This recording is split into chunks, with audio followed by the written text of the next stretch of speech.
It's hard to recover. It's hard to believe.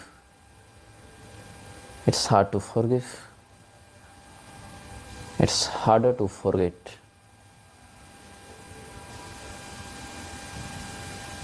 आप जीवन में अकेले हो गए। आपकी पत्नी मारी जा चुकी है, आपकी बेटी मारी जा चुकी है उस व्यक्ति के द्वारा जिसे आप खुद अपने घर में लेकर आए, जैसे आपने खुद इतना अधिकार दिया कि वो आपके परिवार के साथ घुल मिल सके।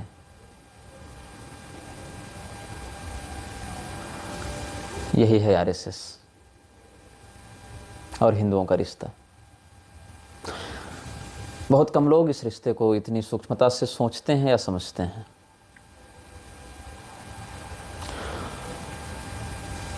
राष्ट्रीय स्वयंसेवक संघ, यहाँ आपको हिंदू जैसा क्या दिखता है, सनातन धर्म जैसा क्या दिखता है?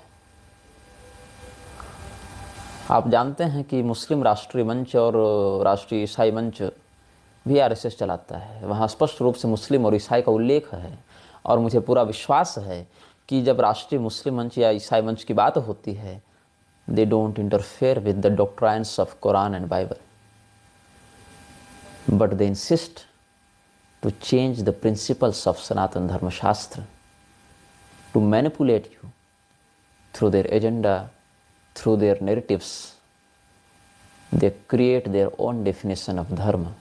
They create their own definition of rituals and principles, and they impose them in your life under the banner of dharma.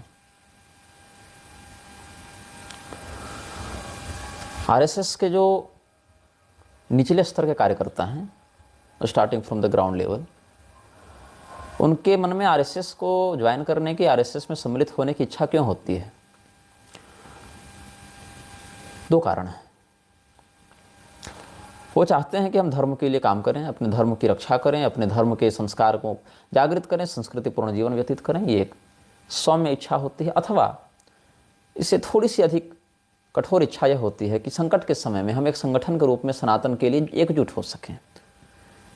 गृह युद्ध की स्थिति में, संकट की स्थिति में या किसी प्राकृतिक आपदा की स्थिति में हम आरएसएस को एक ढाल बनाकर हिंदुओं के सामने रख सकते हैं और हिंदुओं की रक्षा कर सकते हैं।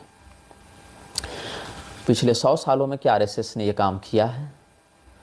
आरएसएस की उपस्थिति का परिणाम सनातन धर्म के ऊपर कैसा हुआ, इसका चिंतन स्वामी करपात्री जी ने पिछली पीढ़ी में कर लिया था। उन्होंने एक पुस्तक लिखी थी, आरएसएस और हिंदू धर्म। आधुनिक काल में विशाल सिंह नाम के पत्रकार ने आरएसएस के 100 साल, संघ के 100 साल, आरएसएस का हिंदुत्व 100 साल, इस प्रकार से एक पुस्तक लिखी है। दोनों पुस्तक ऑनलाइन उपलब्ध हैं। विशाल सिंह का दृष्टिकोण राजनीतिक और सामाजिक बिंदुओं को प्रधानता से रखता है। विशाल सिंह की धार्मिक समझ उतनी पुष्ट नहीं है जितनी किसी धर्मगुरु की होनी चाहिए। वो धर्मगुरु हैं भी नहीं।